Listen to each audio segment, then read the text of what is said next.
So I want to talk about kind of standard dimensions for kitchen base cabinets, which are the cabinets that are going to sit on the floor and then have a countertop applied to them.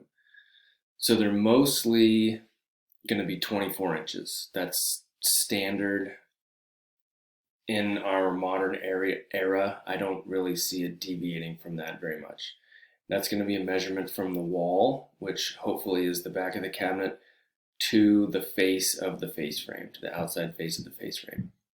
So when you're building your carcass is going to be 23 and a quarter deep. And then when you apply the face frame, that's going to bring it out to 24 inches.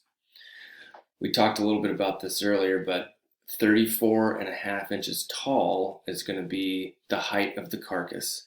And when we add the countertop on top of that, it's going to bring it up to 36 inches. You don't really know how thick your countertop's going to be though. Okay, so that's going to kind of vary, but depending on what kind of material you're using, you might be adding a 5/8 subtop on top of the cabinets, 5/8 plywood, and then applying your countertop material to that. It's very common to have a plywood subtop underneath whatever kind of countertop material you're using. So if you're building your own set of cabinets, and if you're dead set on having a finished 36-inch countertop height, you might have to kind of plan out your materials in order to get to that height. So one very important cabinet when we're talking about like the family of kitchen cabinets is the kitchen base cabinet.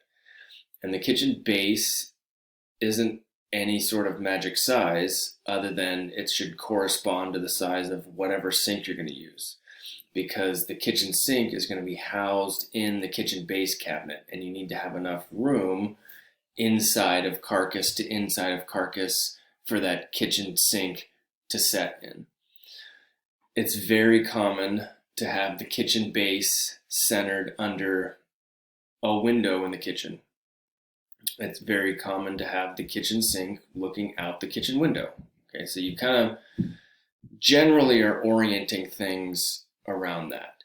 And then from there, you're deciding where you want your appliances to go and then adding cabinets to correspond to that.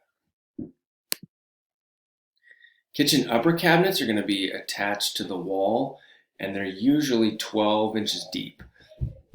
And that's from the wall to the face frame. They're not going to be, it would be very strange to have them be 24 inches deep, partly because if you were standing at the base cabinets, you'd have a cabinet right in your face probably. So you want those kitchen upper cabinets to be not as deep.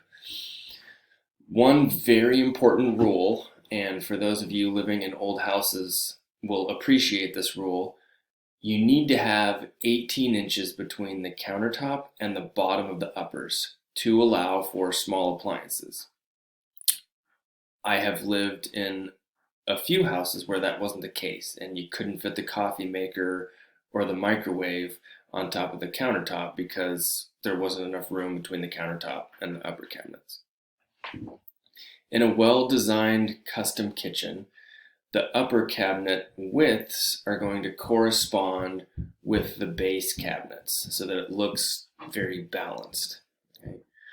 Most of the time they're 30 inches tall, and that's usually regardless of your ceiling height. They're usually 30 inches tall, because any taller than that and a normal person wouldn't be able to access what's inside those cabinets without a ladder or something like that.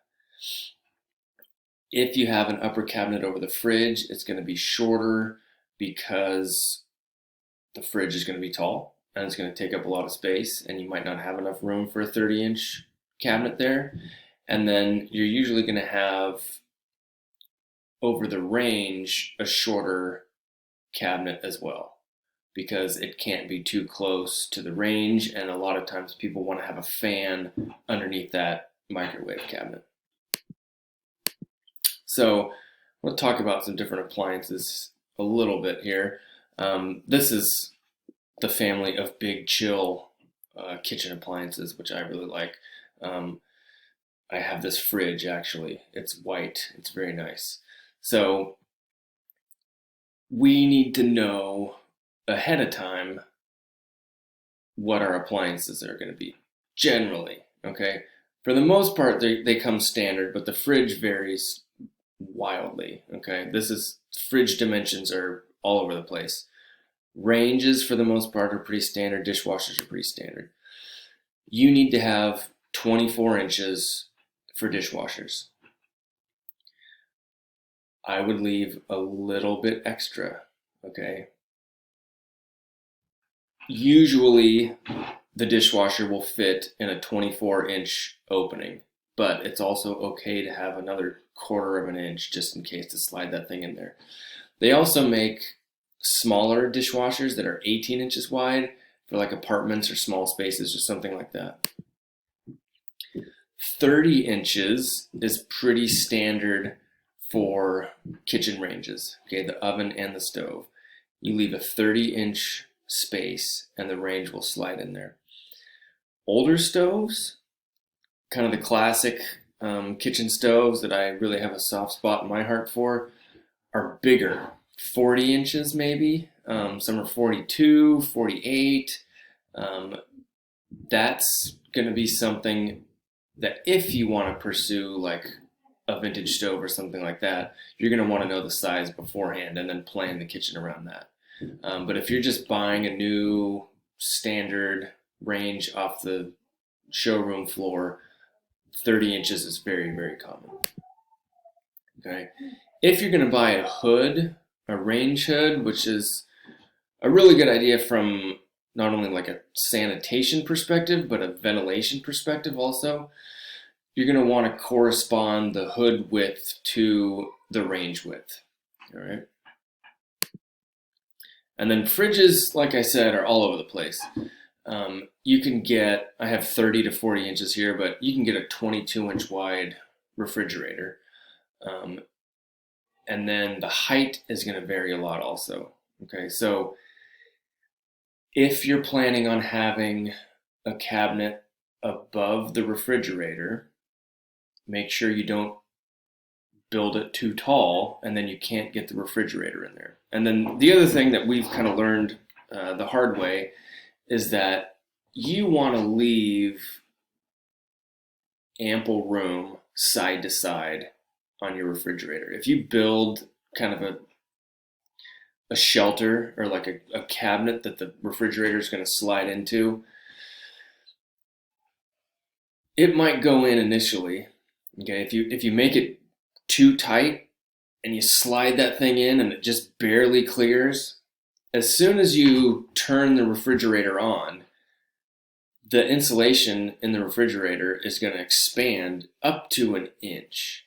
Okay, so if you could barely shove that refrigerator in there and then turn it on, you might not get it out again without sawzalling the cabinet all apart. So know what size your refrigerator is and make it a little bit bigger. And you're probably going to want to roll that thing out and like clean back there at some point anyway. So just make sure that you've got ample space. Vanity cabinets are going to be slightly different. And when we talk about a vanity, it's usually a cabinet that lives in the bathroom. It usually has doors and drawers, and they're usually only 30 inches tall.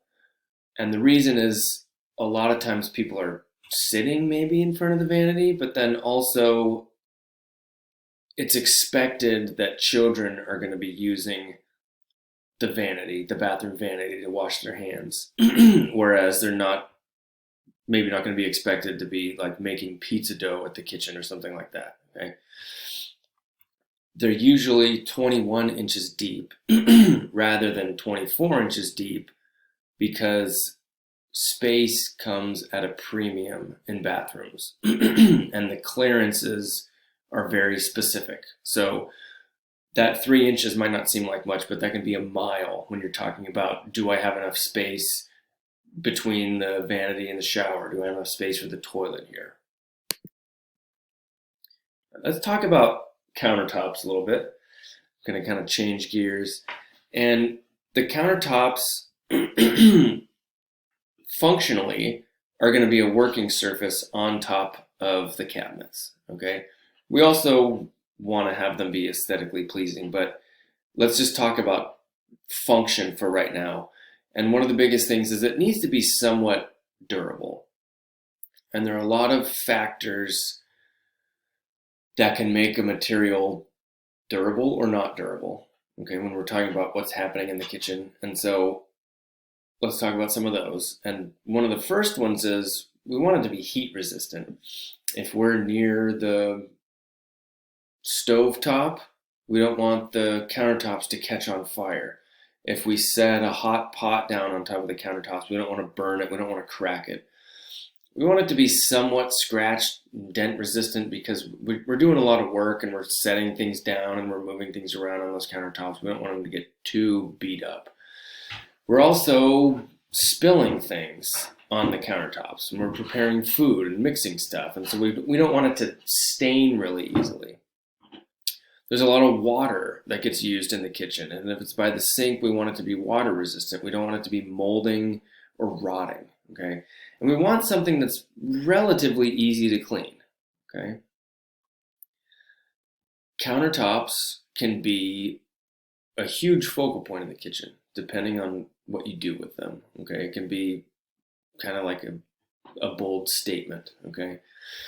And then the last thing regarding the size is they're typically 25.5 inches deep. The cabinets are 24, and then we want the countertops to overhang the cabinet slightly.